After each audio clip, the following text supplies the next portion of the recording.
Welcome guys, today we're actually learning about the notes on the neck. And in order to understand this in this course, I'm first going to talk about the musical alphabet.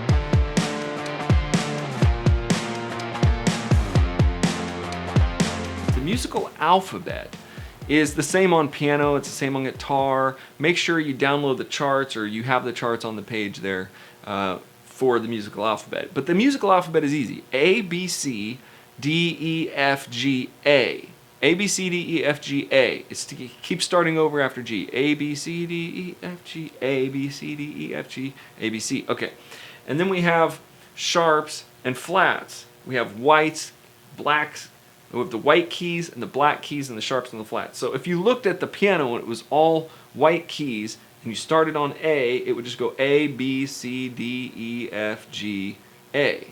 B, C, D, E, F, G all the way up. If you go up a black key, like from A to A sharp, would be a half step. So you have whole steps and half steps, and you have them all laid out. Now that's important to remember as we get into the guitar, because I'm going to be talking about the wholes and half steps on the guitar. So I hope you understand that, and you have natural. So if you see something like this that says natural, then it's just basically not, it's a sharp or a flat, it's natural. So if you saw like G natural, that just says don't make it a sharp or a flat. So you have G, which is your G note. You have G sharp, which is a half step above, which is a black key. You have G flat, which is half step down, and G natural, which is G normal, natural. It's just natural. It's all natural G, cool, G note. All right, so let's talk about how those are laid out on the guitar neck. Now, first of all, on the guitar neck, you want to know that these strings are labeled a single note. So each one of these strings equals a note. So E, high E, and then the next one up is B, the next one up is G, the third string up, and then D, then A, and then E. So my guitar teacher, Easter Bunnies, I can't remember, but I think it was Steve Thornhill, which I need to make up another name for this before I get into my lessons. So Easter Bunnies get drunk at Easter. E, B, G, D, A, E. Okay, Easter Bunnies get drunk at Easter. Now, when I was younger, everybody gets Dave and Evelyn. Now, that's my parents' name, Dave and Evelyn, so it just worked out D-A-E. Everybody gets Dave. It makes no sense, okay? It makes no sense, but I always made up memory points. Everybody gets Dave and Evelyn. Okay, so make up your own. Or if you want to, be a heathen and just Easter Bunnies get drunk at Easter, if that's what you want to be thinking about, then leave that there. Thank you, Steve Thornhill. Steve Thornhill was my guitar teacher. Now he's a pastor, and so maybe if you watch this video, he'll be able to see. So now, basically, we have to be able to know that the notes are laid out starting on the low E string.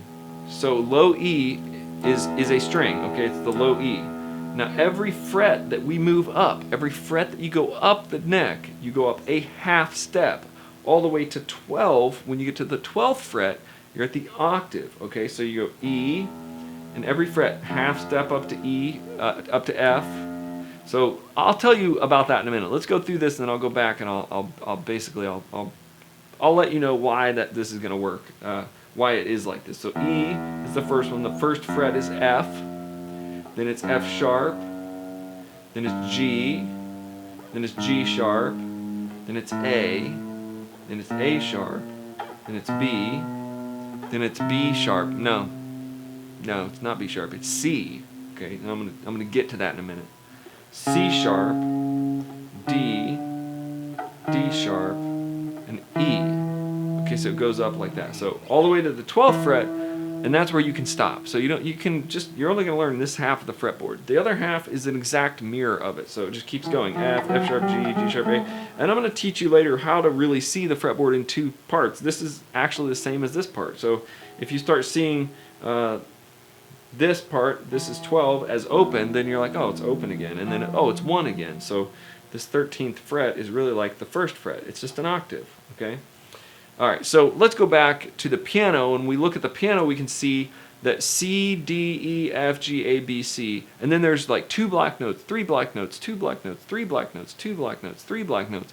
Well, then there's this weird thing between E and F where there's no black note between E and F. And that's why E to F is a half step. Now, also the same with B and C. There's no black note between B and C. So on the guitar, You go straight from B, you go A sharp, B, and straight from B, there is no black note, there is no B sharp really, it's C. Okay, so it's C, C sharp, D, D sharp, E, and then E, you go E right up to F. Okay, so you got to understand that, put that in your mind, that's just sort of a memory point. There's no sharp after E, so it's not E sharp, it's F. If you ever see something written E sharp, then that just means it's F. That's physically on the piano. If you say E sharp on a notation on music, then it's really play that white key that is F, okay? Or play this first fret, which is F. So if you can see how that is laid out, that's great. So think about that is E. Now, that would be it. If we were piano players, that'd be it. It's all laid out, it's right there. It's right there. Now the guitar though becomes a little more complicated because it's laid out like that on 6 strings all in different ways. So it's got the same pattern, which is good, but like on the A string, we start out on A, but A sharp. We start out on A and then it goes A sharp, B, C, C sharp, D, D sharp. It goes all the way up to the 12th fret, which is A again. So notice that it starts with the same pattern but on a different letter. So the E string starts here on E and goes all the way up to E. The A starts on A string, starts on A, goes all the way up to A. And then the D is the same way. It starts on D, goes all the way up to D. So you just have, once you understand the pattern of that first A sharp, B, C, C sharp, D, D sharp, E, all the way up one time, then it's the same on every string, just start at a different point. Okay, so that is exactly how you would memorize. You can't memorize that though. I was going to say that's how you memorize the neck, but it's not. That's going to be in the next video. I'm going to show you how to memorize the neck. In this first segment, what I want you to do is memorize the first 2 strings, the E and the A. So it's really, really simple to do that. And you're going to memorize the E and the A just by going through that pattern, E, F, F sharp, G. Now, this feels weird to you or feels like, oh crap, I got to memorize the whole thing? Like all those notes? No, you're going to start to see these in patterns. And you can start seeing those patterns. Even now, you can start seeing a pattern like the 3rd fret is G. And you know that your G chord starts on the root note G. So it's very important that you understand these things, but you're going to start to see patterns like, oh, that's the G, E, F, F sharp, G. Oh, the G is the top of the G chord, the root note of the G chord. And on the G power chord, you'll go like, oh, the G power chord is the root note is the G. These top 2 strings are root notes of chords most of the time, and it's very important that you understand what they are. Also, I'm going to show you in the next video how to deduce every other note on the fretboard once you memorize these 2.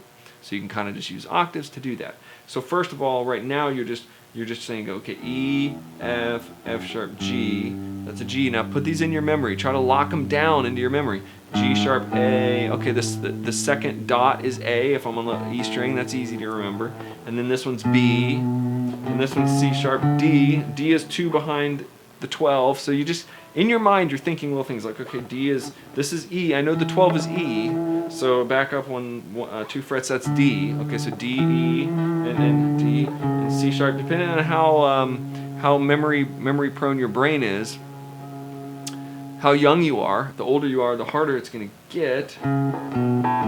A sharp, B, so you got B, and then C, you can kind of start putting the pattern there. So if I were to put my finger here on the 4th fret, you would be like, oh, that's a G sharp. That's a G sharp. Or that's an A flat. So it can be 2 different ones. G sharp, A flat. Okay? So I want you to do that on the low E string. I also want you to do that on the A string. I want you to start thinking of the A string the same way. The 5th fret on the A string is a D. Okay?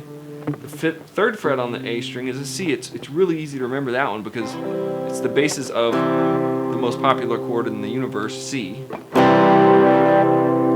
So you have C chord, or the C bar chord, power chord, or for you guys who are more advanced, the C bar chord, or minor chord. All of them have the root of a C. That's what makes the C important in that chord. It's the root of the chord, and it's on the 3rd fret. So right up from that is D, right up from this is E. This one's easier for me to remember because I think E and low E. I think E and low E. E, low E. So it's like E, that's an octave.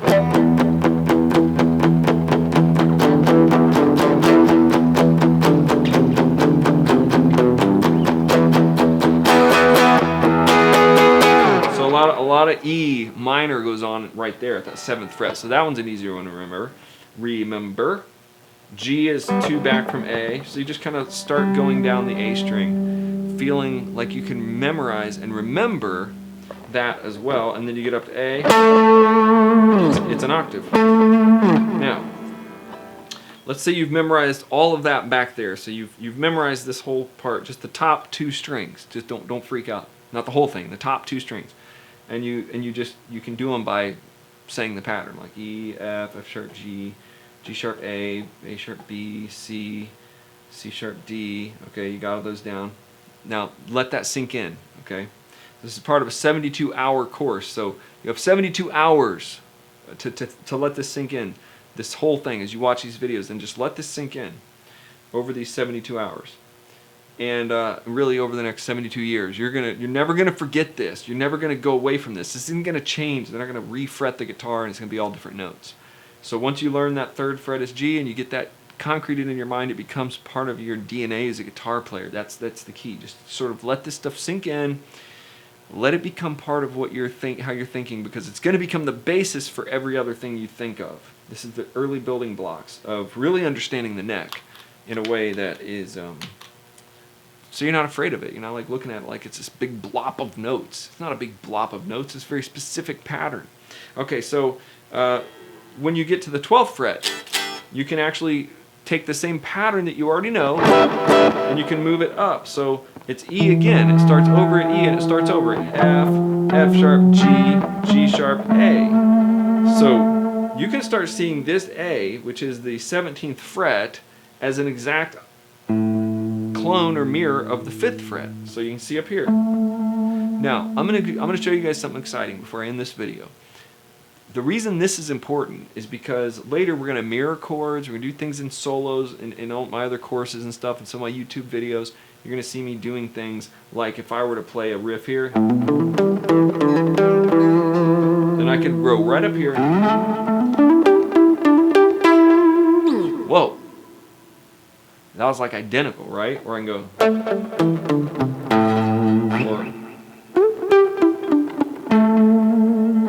pretty high, but listen to that, and then you can do like, or let's say that was not great. Let's do this, and I can go up here and mirror it. Okay, so that's just giving you an idea. You see this in 2 different sets. This is an exact mirror of this top 12 is here. So even with chords, you can do a chord here. So you can play the D chord here, or you can play the D chord here. Whoa, whoa. So you can play the D chord there, you can play here. You can play the C chord, let's say the G chord here. You can play the G chord here. You can get your big old fingers up in there. It's the same thing. It's like the little guitar up here. It's like the little thing of that up there. So think of that and what it could do to your solos. That's really a big key that I use early on as a young guitar player. It's just mirroring licks on the low and the high. So before you move on to the next video in this series, just make sure you can play and memorize the top 2 strings. Okay, that's very key. The top 2 strings. Make sure if you have any questions, drop them in the comments of this video or send them to me. God bless you. When you're ready, go to the next video.